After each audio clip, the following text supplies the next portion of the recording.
was just like 2 hours of batting practice. And I Yeah. said, there's got to be a better way. So Right. the whole concept is to get as many kids involved, and in a 1 hour or an hour and a half, have between 5 to 7 drills, and keep moving from one to the next. And Right. everyone's involved, so there's very little standing around. And you always want to end the practice, whether it's baseball, soccer, basketball, football, on a high note. Right. Because your goal is, you have one goal. You want the kids to want to come back to the next practice. They have to feel empowered. Correct. They exactly. you don't want them to leave saying, "Oh, I don't know how to do that," and they didn't let me play. Right. And they kept me on the bench. Yeah. So everybody goes out of whatever the event is. They leave Correct. feeling sort of like a natural high on themselves. Exactly right. And there are ways that, look, I try to do the best thing, but all coaches are competitive. I'm competitive. And you have 12 kids on a baseball team, and you can only play 9. And what's interesting is I try to tell coaches, I do some clinics, that, you could take a negative and make it into a positive.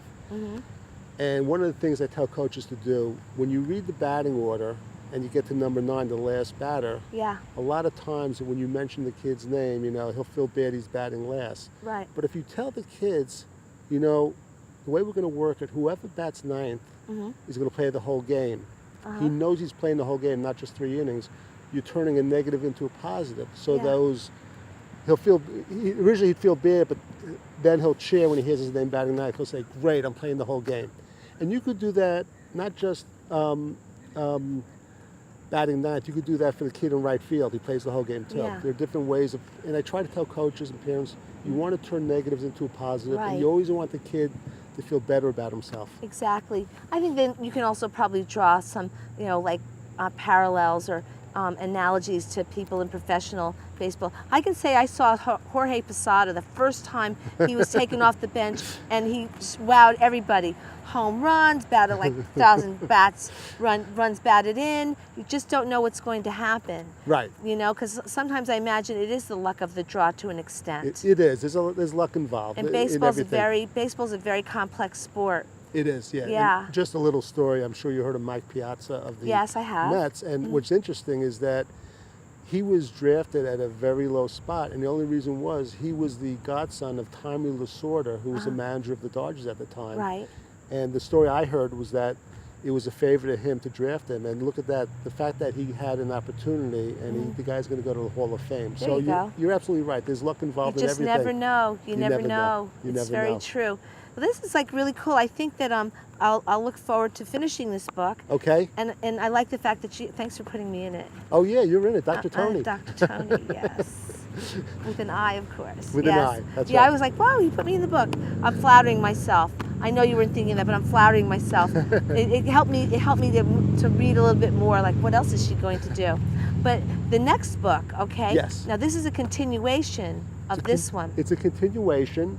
It's going to be a series, and it's called Shoot the Pill and Smash Puzzle. Okay. And all these little papers, I'm sorry, that's just that we're editing. This is going to be out in a couple of months, so these are all notes I'm making.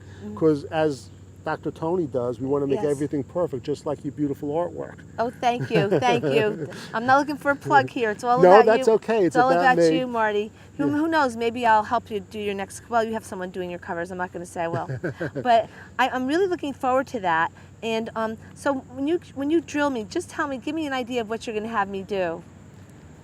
I'm going to leave it a surprise, but I'll tell you what. I'm going to make it so you're almost going to be like a 5-year-old kid. I'm going to make sure you have success. How's that? So there's nothing to worry about. Okay.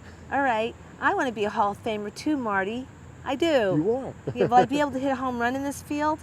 You'll have success. That's the I'll one have thing I success. guarantee. That's I'll the have key. success. That's the key. Yeah. Well, I see that your books will be very successful. It's kind of like modern day Nancy Drew. Right. Without too much mystery. Or Hardy Boys. Hardy Boys. Okay, right. Hardy Boys. Right. Modern day Hardy Boys. I think it's really interesting the way you've developed this character, and reading it, I'll tell you honest, you start to laugh and smile from the very beginning. And it just was very funny how there were a group of girls, and I can imagine those were like the pretty girls in the school, the popular girls, and they wanted to make fun of this Vermont child. You could say me. Okay, all right, that's true. They made fun of Clifford Martin. Me They did. too. I mean, I could just picture when you said that you were when you wrote that you were backing so they wouldn't see your split pants into the principal's office. Right. And they were kind of looking, it was just interesting. And how ingenious of you to decide to steal the sweater of like the head cute girl, Right. Yeah. Wrap it around my pants. But I'll tell you honestly, when girls act like that, it's usually because they like you very much. Oh, if I knew that then, Yes. my God, I used to run away from them. They had a crush on you, Marty. Oh. That's you what see it that? was. Okay. And the best way to get his attention is to just like act like a mean girl, but Right. not really. You play, you tease, whatever. Yeah, those girls liked you. You should look them up. Not you're married Okay. now. You can't do that. No, I can't. Oh well, c'est la vie. They blew it. They blew their chance with you. That's it. But you ever wonder what the people, the characters in your book are doing now?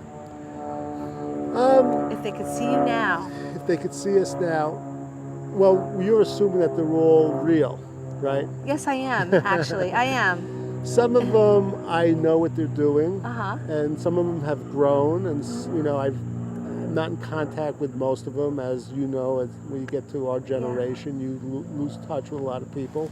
Or they come back to you. Right. That's been Mike's, where they come back. You're back? Right. That's right. What are you doing here? I thought I got rid of you. That's right. Yeah. Yeah, that happens. Yeah. But